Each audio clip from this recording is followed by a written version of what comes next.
বন্ধুরা, only for job aspirant চ্যানেলে তোমাদের সবাইকে স্বাগত। আজকে আমরা জীবন বিজ্ঞানের একটা চ্যাপ্টার পড়বো, সেটা হলো পুষ্টি, বিশেষত প্রাণী পুষ্টিটা আজকে আমরা ওয়ান লাইনারে পড়ে ফেলবো। তো ভিডিওটা শুরু করার আগে বলবো, তোমরা অবশ্যই লাইক করবে, শেয়ার করবে, কমেন্ট করবে যদি ভালো লেগে থাকে, আর নতুন হলে অবশ্যই সাবস্ক্রাইব করবে। তো চলো ওয়ান লাইনার গুলো পড়ে ফেলি। দেখো কি বলেছে, পুষ্টির সংজ্ঞাটা আগে জেনে নেবো। পুষ্টি কাকে বলে, পুষ্টি কি? তাহলে যে বিপাকীয় ক্রিয়ার মাধ্যমে জীবদেহের প্রয়োজনীয় উপাদান ও শক্তি অর্জিত হয়ে জীবদেহের সুষ্ঠু বৃদ্ধি ও বিকাশ ঘটে তাকে পুষ্টি বলে। মানে কি? মানে যে বিপাকীয় ক্রিয়ার মাধ্যমে জীবদেহের প্রয়োজনীয় উপাদান ও শক্তি অর্জিত হয়ে সেই শক্তিকে কাজে লাগিয়ে সুষ্ঠু বৃদ্ধি হয় এবং বিকাশ ঘটে তাকে পুষ্টি বলে। ঠিক আছে? পুষ্টির গুরুত্ব কি? পুষ্টির গুরুত্ব হলো দেহের বৃদ্ধি করা, ক্ষয়পূরণ করা, বিপাকীয় কার্য নিয়ন্ত্রণ করা এবং দেহে প্রতিরোধ ক্ষমতাকে গড়ে তোলা। এগুলি হচ্ছে পুষ্টির গুরুত্ব বা পুষ্টির কাজ। এবার দেখো, জীবদেহের শক্তির উৎস কি? জীবদেহের শক্তির উৎস হচ্ছে খাদ্য, আর সমস্ত শক্তির উৎস হচ্ছে সূর্য আলোক, তাই তো? আর জীবদেহে মানে আমাদের দেহে, প্রাণী দেহে শক্তির উৎস হলো খাদ্য। ঠিক আছে? এবার খাদ্য কাকে বলবো? খাদ্য এই ছটা উপাদান থাকলে আমরা সেটাকে খাদ্য বলবো। কোন ছটা? না, শর্করা, প্রোটিন, ফ্যাট, ভিটামিন ও খনিজ লবণ ও জল। শর্করা, প্রোটিন, ফ্যাট, ভিটামিন, খনিজ লবণ ও জল, এই ছটা উপাদান থাকলে তাকে আমরা খাদ্য বলবো। ঠিক আছে? এবার শর্করা বা কার্বোহাইড্রেট। শর্করা বা কার্বোহাইড্রেট হচ্ছে কার্বন, হাইড্রোজেন ও অক্সিজেন নিয়ে গঠিত।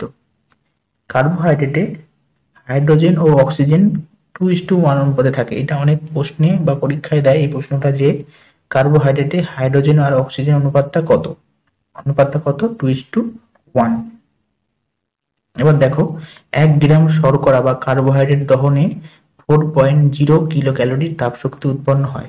1 গ্রাম শর্করা দহনে 4.0 কিলো ক্যালোরি তাপশক্তি উৎপন্ন হয়। শ্বেতসার জাতীয় খাদ্যকে প্রোটিন জাতীয় খাদ্য বলা হয়। কেন? কারণ হচ্ছে মাছ মাংস না খেয়েও শুধুমাত্র কার্বোহাইড্রেট বা শর্করা বা শ্বেতসার জাতীয় খাদ্য খেয়েও মানুষ অনেকদিন বেঁচে থাকতে পারে, তাই শ্বেতসার জাতীয় খাদ্যকে প্রোটিন জাতীয় খাদ্য বলে। কার্বোহাইড্রেট হচ্ছে 3 প্রকার। কি কি? Monosaccharide, disaccharide, polysaccharide. ঠিক আছে? গ্রুপ ডিতে দেয় যে গ্লুকোজ বা ফ্রুক্টোজ বা গ্যালাক্টোজ, এটা হচ্ছে কার্বোহাইড্রেট কোন প্রকার? তাহলে গ্লুকোজ, ফ্রুক্টোজ, গ্যালাক্টোজ হিসাবে মনোস্যাকারাইড। ঠিক আছে? ডাইস্যাকারাইডটা কি? ডাইস্যাকারাইড হচ্ছে ল্যাকটোজ, মল্টোজ আর সুক্রোজ। তাহলে ল্যাকটোজ, মল্টোজ, সুক্রোজ হচ্ছে ডাইস্যাকারাইডের মধ্যে পড়ে। আর পলিস্যাকারাইডের মধ্যে কি পড়ে? শ্বেতসার, গ্লাইকোজেন, সেলুলোজ। শ্বেতসার, গ্লাইকোজেন, সেলুলোজ হচ্ছে পলিস্যাকারাইডের মধ্যে পড়ে। ঠিক আছে? এবার দেখো, কার্বোহাইড্রেট কি নিয়ে গঠিত ছিল? কার্বন, হাইড্রোজেন আর অক্সিজেন। তার সাথে যদি নাইট্রোজেনটা যুক্ত হয়ে যাবে তখন প্রোটিন হয়ে যাবে। মানে প্রোটিনে নাইট্রোজেন মাস্ট। ঠিক আছে? Like protein carbon, hydrogen, oxygen ও নাইট্রোজেন নিয়ে গঠিত। আর 1 গ্রাম প্রোটিন দহন করলে কত কিলো ক্যালোরি তাপশক্তি উৎপন্ন হয়? না, 4.1 কিলো ক্যালোরি তাপশক্তি উৎপন্ন হয়। এবার প্রোটিনের অভাবে কি রোগ হয়? প্রোটিনের অভাবে দুটি রোগ হয় শিশুদের, বিশেষ করে কোয়াশিয়কর আর ম্যারাসমাস শিশুদেরই হয়।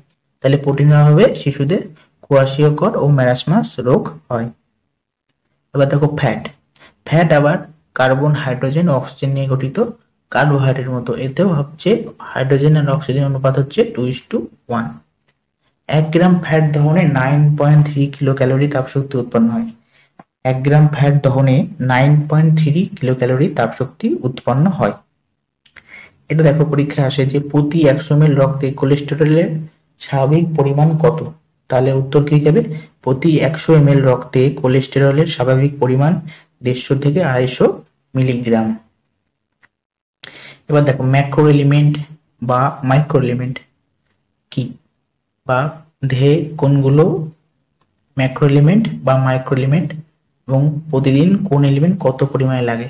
তাহলে যে সমস্ত উপাদান প্রত্যহ অপেক্ষাকৃত বেশি পরিমাণে প্রয়োজন, 0.1 পার ডে, তাদের আমরা ম্যাক্রো এলিমেন্ট বলবো। তাহলে ম্যাক্রো এলিমেন্ট দিনে কতটা লাগে? 0.1 গ্রাম। ম্যাক্রো এলিমেন্ট গুলো হলো কোনগুলো? Carbon, hydrogen, oxygen, nitrogen, sulphur, phosphorus, potassium, calcium, magnesium, এগুলো হচ্ছে ম্যাক্রো এলিমেন্ট। আর যেসব মৌলিক উপাদান অত্যন্ত নগণ্য পরিমাণে প্রয়োজন হয় 0.01 গ্রাম পার ডে, তাদের হচ্ছে মাইক্রো এলিমেন্ট বলে। ম্যাক্রো এলিমেন্ট কত লাগে? 0.1 গ্রাম পার ডে, আর মাইক্রো 0.01 গ্রাম পার ডে। মাইক্রো এলিমেন্ট কোনগুলো? লৌহ, বোরন, মলিবডেনাম, তামা, দস্তা, ম্যাঙ্গানিজ, কোবাল্ট, আয়োডিন, ক্রোমিয়াম, এগুলো হচ্ছে মাইক্রো এলিমেন্ট। ঠিক আছে, এবার ভিটামিনে চলে আসি, যে ভিটামিন শব্দটি প্রথম কে ব্যবহার করেন? তাহলে ভিটামিন শব্দটি 1911 খ্রিস্টাব্দে বিজ্ঞানী কাশিমির ফ্র্যাঙ্ক ব্যবহার করেছিলেন। ভিটামিন হচ্ছে দুই প্রকার, এক হচ্ছে জলে দ্রবণীয় ভিটামিন, এক হচ্ছে স্নেহ পদার্থ বা তেলে দ্রবণীয় ভিটামিন। তাহলে পরীক্ষায় আসে যে জলে দ্রবণীয় ভিটামিন কোনগুলো? তা জলে দ্রবণীয় ভিটামিন কোনগুলো হয়ে যাবে? B, C, P. আর তেলে দ্রবণীয় ভিটামিন কোনগুলো? এ, ডি, ই, কে। ঠিক আছে, তাহলে ভিটামিনের রাসায়নিক নাম এগুলো তো এখন যেগুলো বলবো খুবই গুরুত্বপূর্ণ, প্রত্যেকটা প্রশ্ন পরীক্ষা আসার মতো। ভিটামিন এর রাসায়নিক নাম হলো রেটিনল। ভিটামিন এর রাসায়নিক নাম কি? রেটিনল। দেখো কয়েকটা, ভিটামিন এ জেরপ্থ্যালমিয়া রোগ প্রতিরোধ করা একে অ্যান্টি জেরপ্থ্যালমিক ভিটামিন বলে। তা বলেই দিতে পারলো ভিটামিন এর অপর নাম কি? ভিটামিন এর অপর নাম হচ্ছে অ্যান্টি জেরপ্থ্যালমিক ভিটামিন, জেরপ্থ্যালমিয়া রোগ প্রতিরোধ করে বলে। এবার দিতেই পারে ভিটামিন এ কোথা থেকে সংশ্লেষিত হয়? ভিটামিন এ যকৃতে বিটা ক্যারোটিন থেকে সংশ্লেষিত হয়। ভিটামিন এ যকৃতে বিটা ক্যারোটিন থেকে সংশ্লেষিত হয়। ভিটামিন এ এর অভাবে রেটিনা রড কোষের রোডোপ্সিন সংশ্লেষ ব্যাহত হওয়ায় রাতকানার লক্ষণ প্রকাশ পায়। তাহলে ভিটামিন এর অভাবে কোন রোগ হয়? রাতকানা। রাতকানা রোগটা কেমন হয়? চোখের রেটিনাতে যে রড কোষ থাকে তার সংখ্যা কমে যায়। তারপর আর কি হয়? চোখের কর্নিয়া বিনষ্ট হয়। আমরা জানি চোখে কাউকে কেউ চোখ দান করে মানে কর্নিয়া দান করে, তার চোখের কর্নিয়াটাই বিনষ্ট হয়ে যায়। চোখের ছানি পড়ে, দেহ পুরো শুষ্ক ও খসখসে হয়, একে ফিনোডার্মা বলে। দিতে পারে ফিনোডার্মা কি? দেহ শুষ্ক ও খসখসে হয়ে যাওয়াকে ফিনোডার্মা বলে। এবার দেখো ভিটামিন বি তে চলে এলাম। ভিটামিন বি কমপ্লেক্স, মানে ভিটামিন বি কমপ্লেক্স কেন? অনেকগুলো ভিটামিন সহযোগে গঠিত, তাই ভিটামিন বি কমপ্লেক্স। কি নিয়ে গঠিত? Vitamin B one, vitamin B2, vitamin বি3, vitamin বি5, vitamin বি6, vitamin বি12। তাই প্রত্যেকটা রাসায়নিক নাম মনে রাখতে হবে। ভিটামিন এর রাসায়নিক নাম কি? ভিটামিন এর রাসায়নিক নাম হলো থায়ামিন। ভিটামিন বি1 এর অভাবে কি হয়? ভিটামিন বি1 এর অভাবে বেরি রোগ হয়। ভিটামিন বি2 এর রাসায়নিক নাম কি? ভিটামিন বি2 এর রাসায়নিক নাম হলো রাইবোফ্লাভিন। ভিটামিন বি2 এর অভাবে ঠোঁটের কোনায় ঘা হয়, সেগুলোকে কি বলে? স্টোমাটাইটিস। ভিটামিন বি2 এর অভাবে ঠোঁটের কোনায় ঘা বা স্টোমাটাইটিস রোগ হয়। ভিটামিন বি3 রাসায়নিক নাম কি? নিয়াসিন। আর ভিটামিন বি3 এর অভাবে প্লেগা রোগ হয়।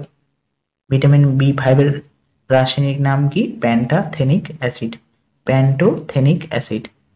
আর ভিটামিন সি এর রাসায়নিক নাম পিরিডিক্সিন। ভিটামিন বি6 এর জন্য যে চুল পড়ার সমস্যাগুলো হয় ওটা ভিটামিন বি6 এর জন্য। আর ভিটামিন বি6 এর রাসায়নিক নাম কি? পিরিডক্সিন বা পিরিটক্সিন।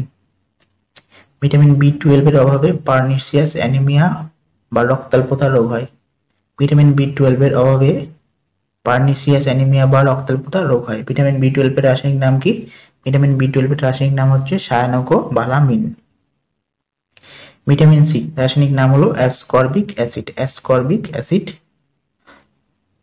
ভিটামিন সি হচ্ছে রান্না করলে নষ্ট হয়ে যায়। দেখো পরে আছে ভিটামিন সি রান্না করলে, একমাত্র ভিটামিন যেটা রান্না করলে নষ্ট হয়ে যায়। আর ভিটামিন সি স্কারভি রোগ প্রতিরোধ করে বলে vitamin C K anti স্করবিউটিক vitamin বলে। তাহলে ভিটামিন সি এর অভাবে জেনে নিলাম কি রোগ হয়? স্কারভি রোগ হয়। আর ভিটামিন সি এর উৎস খুবই কম, মায়ের দুধ থেকেই। কেন যে উৎস খুবই কম, মায়ের দুধ থেকে ভিটামিন সি পাওয়া যায়। তাছাড়া টক জাতীয় সমস্ত ফলে ভিটামিন সি পাওয়া যায়। ভিটামিন ডি এর রাসায়নিক নাম কি? ভিটামিন ডি এর রাসায়নিক নাম হচ্ছে ক্যালসিফেরল বা কোল ক্যালসিফেরলও বলে। ভিটামিন ডি এর অভাবে কি হয়? ছোটদের হয় রিকেট আর বড়দের হয় অস্টিওমেলাসিয়া, মানে অঙ্গ হাড় বেঁকে যায়। ভিটামিন ডি রিকেট রোগ প্রতিরোধ করায় ভিটামিন ডি কে অ্যান্টি র্যাকাইটিক ভিটামিন বলে। তাহলে ভিটামিন ডি রিকেট রোগ প্রতিরোধ করায় ভিটামিন ডি কে অ্যান্টি র্যাকাইটিক ভিটামিন বলে। ভিটামিন ডি সূর্যালোকের অতি বেগুনি রশ্মির সহায়তায় ত্বকের আর্গেস্টেরল থেকে সংশ্লেষিত হয়।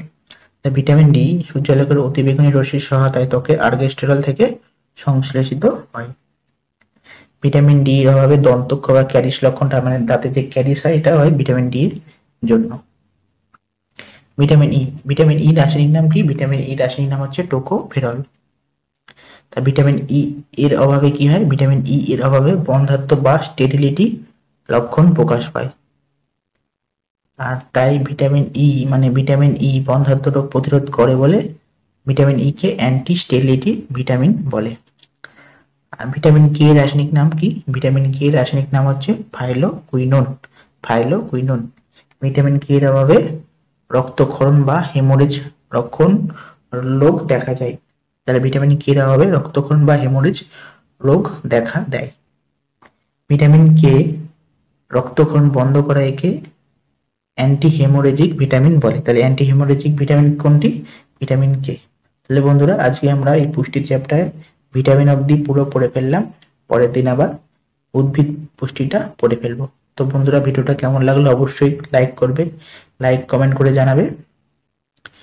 ভালো লাগলে চ্যানেলটাকে অবশ্যই সাবস্ক্রাইব করবে।